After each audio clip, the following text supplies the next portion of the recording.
The rain in London didn't just fall, it reclaimed the city. It turned the cobblestones of South Kensington into mirrors and the air into a heavy, silver veil that smelled of wet slate, old bricks, and the metallic tang of exhaust from the red buses. It was the kind of rain that encouraged introspection, driving people into the warm, dimly lit corners of coffee shops, dusty used bookstores, and silent libraries. Inside the Royal College of Music, the atmosphere was a stark sanctuary, warm, smelling of aged wood, violin rosin, and the frantic, obsessive energy of final rehearsals. The hallways were a living museum of sound, a muffled trumpet practicing fanfares in the basement, a soprano hitting a glass-shattering high note on the third floor, and the relentless, hypnotic ticking of 1,000 mental metronomes. Julian Thorne sat at the Steinway in practice room 4B. He was 22, but he carried himself with the weary dignity of an old soul who had seen too many winters. His fingers seemed too long for his hands, pale, spider-like limbs that moved across the keys with a terrifying, mechanical efficiency. His eyes were dark hollows, shadowed by the relentless pursuit of technical perfection. He hadn't seen a full night's sleep since the previous autumn. Julian was a prodigy of technicality, a machine of precision. He could play Liszt's most complex transcendental etudes without missing a single semiquaver, yet his professors often remarked, with a touch of professional sadness, that his playing lacked the ghost, that intangible, messy spark of human suffering, longing, and joy that transforms mere sound into art. To Julian, music was math. It was a complex puzzle to be solved with logic, repetition, and a cold, unwavering focus. He was halfway through Chopin's Winter Wind when the door creaked open, its hinges groaning softly. The sudden draft brought in the sharp, ozonic scent of the storm outside. Julian didn't stop. He couldn't. The notes were a torrent, a crystalline storm he had to ride to the very last bar, his muscles memorized to the point of autonomy. His jaw was locked, his shoulders were knots of tension. When the final, thunderous chord resonated, vibrating through the floorboards and into the very marrow of his bones, he finally let his hands fall to his sides, his chest heaving. Standing in the doorway was a girl with a cello case strapped to her back like a battered, heroic shield. Her hair was a chaotic crown of dark curls, heavy and damp from the rain, clinging to her forehead. Her coat was a vintage mustard yellow, frayed at the cuffs and missing a button, looking vibrantly out of place in the sterile, beige-walled room. She looked like a splash of bold paint on a gray, forgotten canvas. "You missed the soul of the transition at bar 45, she said. Her voice was clear, melodic, and entirely devoid of apology or hesitation. Julian blinked, his pulse still racing from the exertion. He adjusted his glasses with a trembling hand. "I played it exactly as written." The tempo was precise, mapped out according to the autograph manuscript. "My technique is considered flawless by the department head." "Precisely dead," she countered, stepping inside and letting the heavy door click shut, sealing them in a private world of wood, wire, and vibrating air. She leaned her cello against the wall with the practiced gentleness of a mother setting down a sleeping child. "I'm Clara. And you must be the Ice King everyone talks about in the cafeteria. The one who plays like a sophisticated computer but looks like he's forgotten how to breathe or bleed." Julian stiffened, his pride bristling. "I prefer the term disciplined. Music is structure, Clara. Without the architecture, without the rigid adherence to the composer's intent, it's just sentimental noise. It's indulgence. Music isn't a military drill, Julian. It's a conversation between two people who are too afraid to use words. It's a confession, not a calculation." She sat on the edge of a wooden chair, pulling her cello toward her. The instrument was scarred, its varnish worn thin by years of contact and travel. "Move over. Let's see if your discipline can handle a little bit of beautiful chaos. Let's see if there's a human being hidden under all that perfect technique." That afternoon, the world outside South Kensington ceased to exist. They didn't talk much with words. They spoke through the instruments, a dialogue of mahogany and ivory. She led him through Rachmaninoff's cello sonata in G minor. Her cello didn't just vibrate, it groaned, it sang, it wept with a richness that made Julian's heart stutter in a way he couldn't calculate on a staff. For the first time in his life, he stopped counting the beats in his head. He started listening to the sharp, ragged intake of breath she took before a crescendo. He started feeling the way the air in the room thickened, almost becoming liquid, when they hit a perfect, agonizing dissonance. By the time the sun set, casting long, amber shadows across the ivory keys, the Ice King had begun to melt, replaced by someone who finally understood that music was meant to hurt as much as it was meant to heal. 3 years later, the grey, suffocating skies of London were a distant memory, replaced by the endless, intoxicating blue of the Mediterranean. Julian and Clara had become more than just classmates. They were a duo, inseparable in music and in life, their names often appearing together on programs from Brussels to Prague. Their partnership was whispered about in the industry, the technical titan and the wild soul who had finally given him a heart. They had been invited to a prestigious summer residency in a private villa, Villa Luciana, overlooking the rolling, sun-drenched hills of Tuscany. The villa was a dream of terracotta, crumbling stone, and endless fields of lavender that hummed with the industrious song of bees. Every morning, they would wake to the rhythmic, hypnotic chant of cicadas and the sharp, grounding smell of fresh espresso that Clara brewed on an old silver stove that always hissed. They practiced in an open-air courtyard where the vines crawled up the ancient stone pillars like green lace, reclaimed by nature. Their music would drift over the sun-bleached stone walls, floating down toward the silver-green olive groves and vineyards below, where the workers would pause for a moment, wiping sweat from their brows to listen to the strange, beautiful dialogue of piano and cello. During those months, Julian learned that perfection was a lonely, hollow goal. Under Clara's influence, he began to embrace the flaws that made art human. He learned to appreciate the slight squeak of a finger on a string, the way a note could waver with the humidity or the player's own exhaustion. They spent their afternoons exploring the local markets, buying sun-ripened tomatoes, salty olives, and crusty bread, laughing as they tried to navigate the winding dirt paths on an old, sputtering Vespa that Julian had learned to fix with a screwdriver and a prayer. Do you ever wonder if we're just playing for the ghosts of the people who lived here centuries ago? Clara asked one evening. They were leaning against the marble balcony of their bedroom, the stones still radiating the day's generous, golden heat. She was looking out at the stars, which burned with a ferocity and clarity never seen in the smog-choked sky of London. Julian stepped up behind her, wrapping his arms around her waist, breathing in the scent of her hair, a mix of rosemary, sunlight, and old paper. If we are, at least they have good taste. Maybe the ghosts are the only ones who truly understand the subtext of what we're trying to say. Maybe they're the only ones who aren't judging the fingering. No, I mean, what happens when the music stops? When we have to leave this pocket of time and return to the real world? She whispered, her voice barely audible over the wind rustling through the dark, sentinel-like cypresses. When the residency ends, the world will rush back in with its demands, its schedules, and its lawyers. My manager wants me in Berlin to join the Philharmonic, a stable seat, a permanent home. Yours is pushing for a 3-year solo contract in New York, a whirlwind of airports and hotels. We're being pulled apart by the very success we built together. It's a cruel counterpoint, isn't it? The louder we play, the further we drift. Julian buried his face in the crook of her neck, wanting to hide from the looming future. We'll make a new melody, Clara. We'll find a way to harmonize the distance. We've survived the London winters and the grueling exams. We can survive a few thousand miles across the Atlantic. Technology will bridge the gap, and our hearts will fill the rest.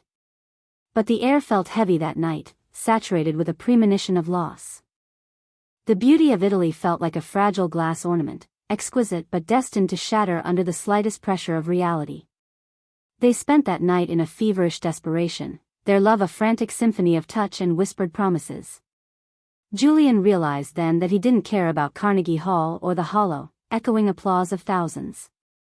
He cared about the way Clara's pulse felt under his thumb, a rhythm more perfect, more vital than any composition ever written by human hands. The breakup didn't happen with a dramatic scream or a slammed door in a rainy airport.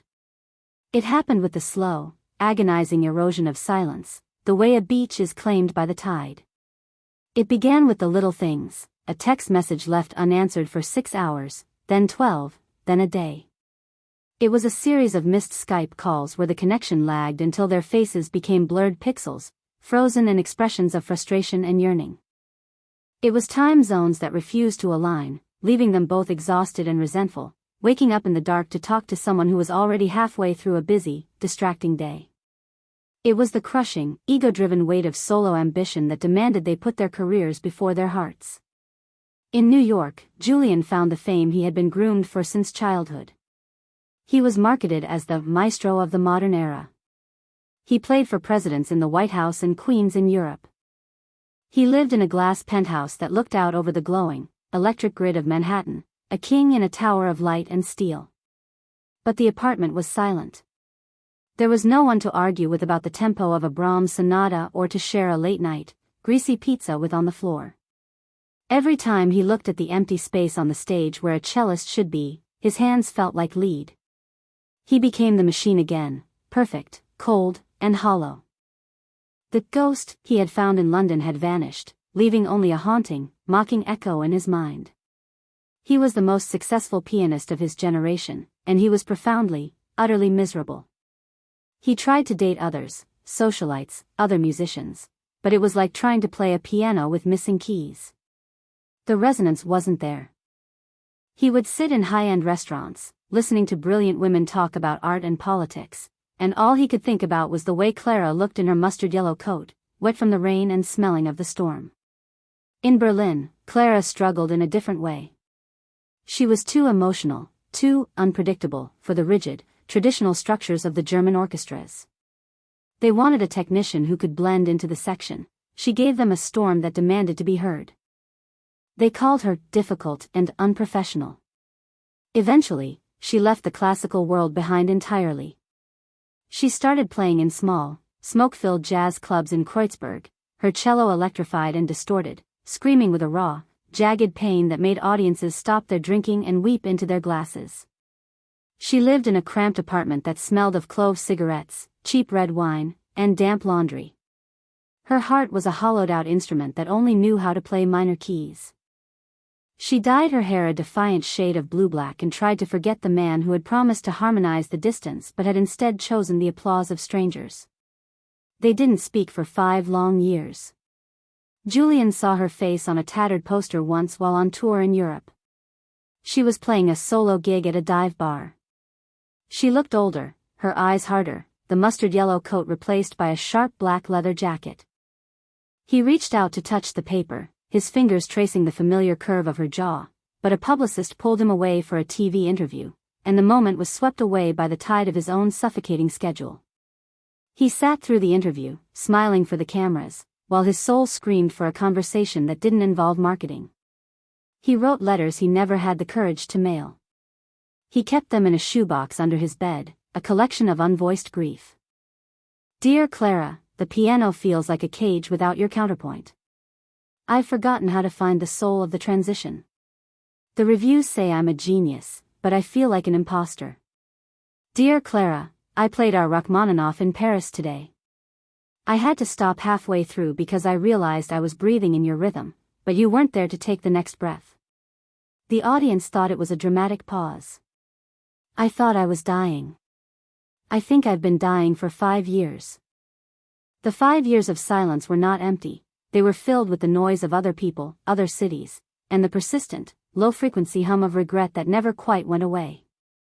Julian tried to fill the void with accolades. He won 3 Grammys, recorded albums that topped the charts in 20 countries, and became a household name. Yet, every time he bowed to a standing ovation, he felt like a fraud. He wasn't playing music, he was performing a ritual of memory, a desperate, lonely attempt to recapture a feeling he had let slip away in the name of career stability and prestige. Clara, meanwhile, found a different kind of peace in the chaos of Berlin's underground scene. She stopped trying to fit into the architecture Julian had loved. She played until her fingers bled, exploring the limits of what a cello could do when pushed to the brink of noise and distortion. She learned that music could be ugly, jagged, and painful, and still be beautiful. But in the quiet, lonely hours of the morning, when the clubs closed and the streets of Berlin were silver with frost, she would hum the melodies they had written in Tuscany. She missed the structure he provided. She missed the way his logic grounded her fire. She realized that fire without a hearth just burns everything down, leaving only ash. It took a tragedy to break the stalemate. Their old professor from London, Dr. Eris Thorne, the man who had first recognized Julian's Ice King tendencies and Clara's wild soul, passed away. He was the one who had introduced them, the one who had seen the sparks before they even knew they were on fire. He left them each a final gift, a piece of sheet music, torn in half. One half was sent to the penthouse in New York, the other to the cramped flat in Berlin. It was a simple, haunting folk song they had played together during their very first week of knowing each other, scribbled with a final, shaky note, "Find the other half of the song. The silence is too loud, and life is too short for unfinished melodies."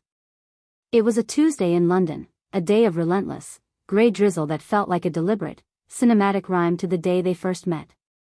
Julian was back for a charity gala at the Royal Albert Hall.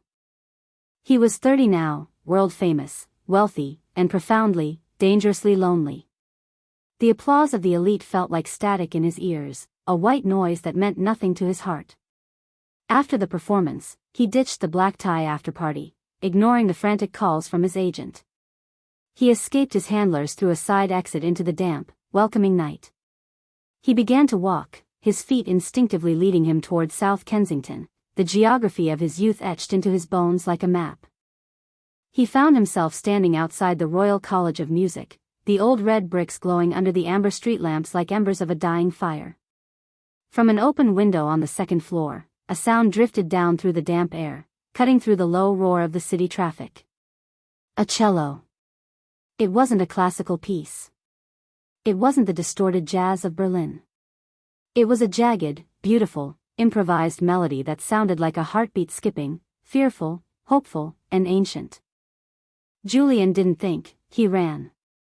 He bypassed the startled security guard, his expensive leather shoes clattering on the familiar, worn tiles of the hallway. He reached the second floor, his breath coming in ragged gasps, and stopped at the door of room 4B.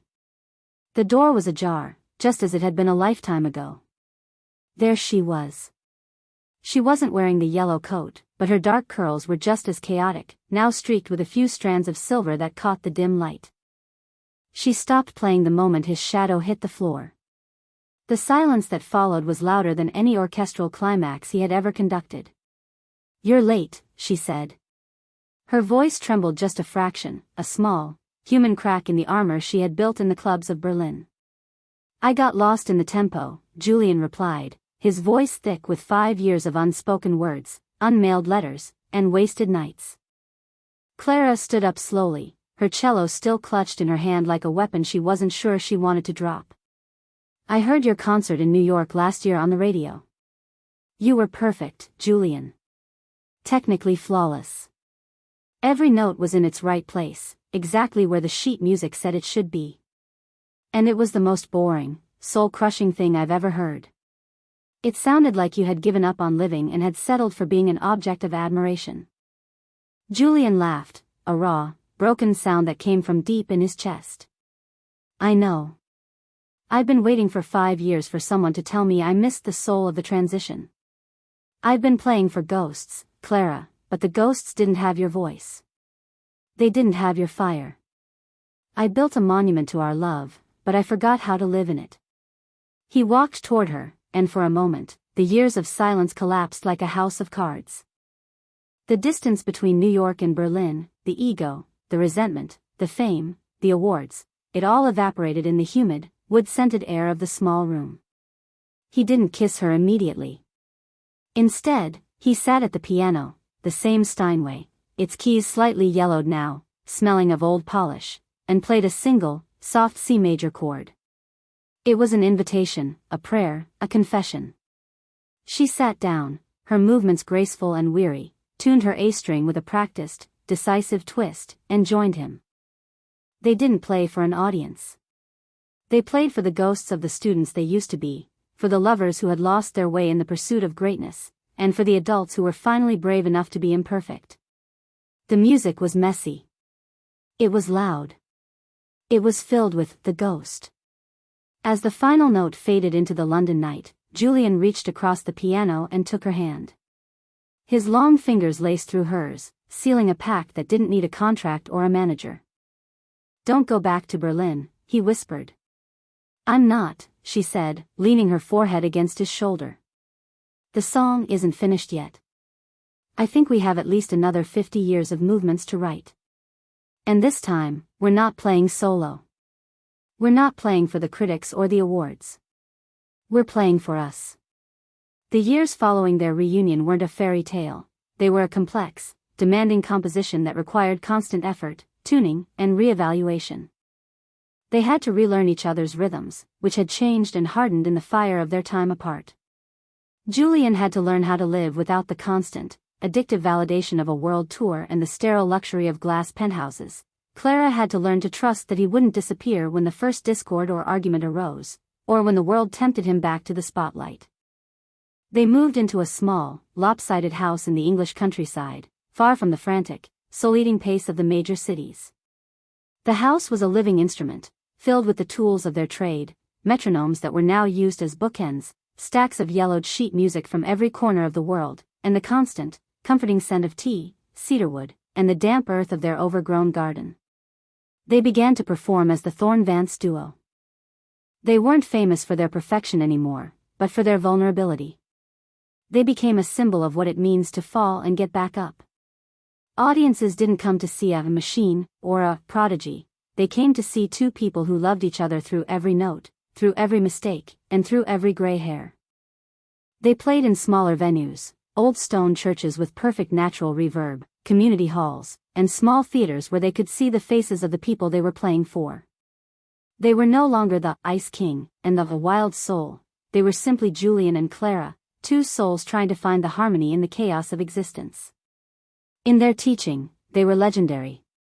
They didn't just teach fingerings or breath control or the history of counterpoint.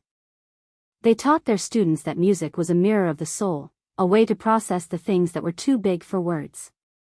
"If you are afraid to feel," Clara would tell a trembling young cellist, "then you are afraid to play. Let the crack in your voice show in your bow. That's where the music actually lives. In the cracks where the light gets in." Life in the countryside brought a different kind of tempo, one measured by the seasons rather than tour dates. Julian began to compose, not just for himself, but for the local community. He wrote pieces for the village choir, for the school orchestra. He found joy in the simplicity of a well-placed melody that made an old man smile in the front row of a drafty hall, or a child look up in wonder. Clara started an annual festival, bringing musicians from all over Europe to their little corner of the world, fostering a spirit of collaboration that she had once feared she'd never find in the competitive world of high art. They had children who grew up surrounded by sound and the belief that creativity was as essential as bread. Their house was a cacophony of piano scales, cello drones, and the laughter of a family that wasn't afraid to be loud or out of tune. They taught their children that life, like music, is a series of tensions and resolutions. They showed them that a mistake isn't the end of the song, it's just an opportunity for a new direction, a chance to improvise. There were hard times, of course. Illness, financial worries, the inevitable disagreements that come with two strong-willed artists living under one roof. But they always returned to the music.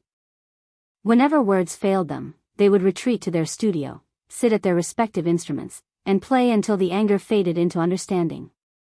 The music was their shared language, the bridge that could cross any canyon of misunderstanding.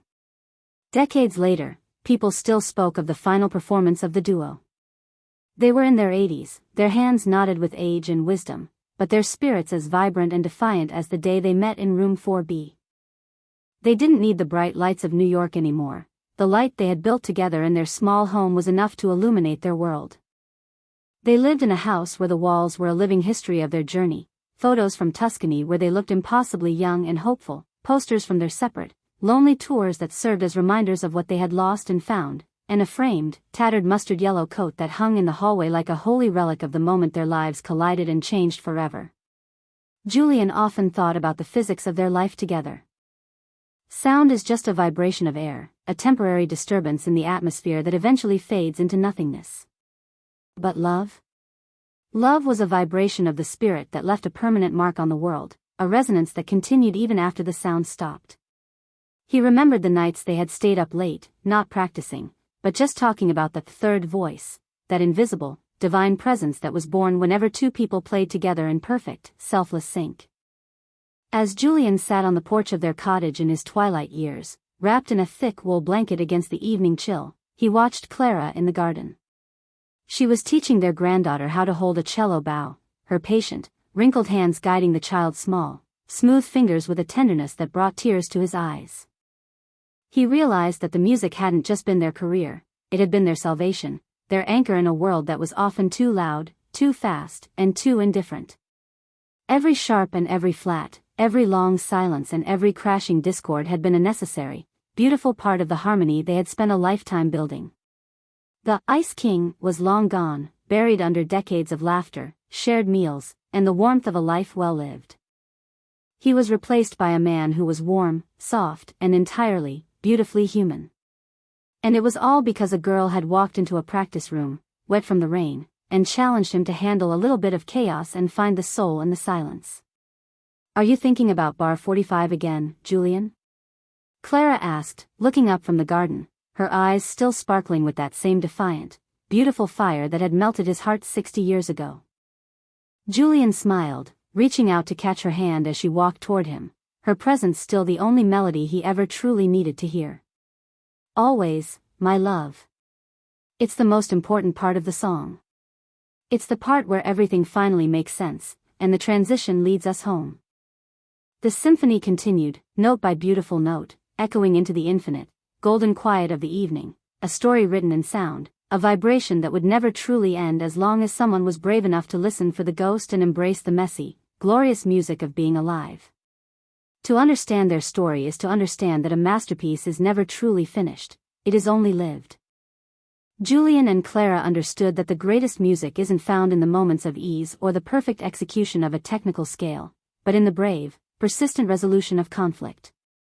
They lived their lives as if they were a long, sprawling sonata, introducing their themes in the vibrant, reckless energy of youth, developing them through the painful, stretching trials of middle age, and finally finding the sublime, resonant peace of the recapitulation in their sunset years.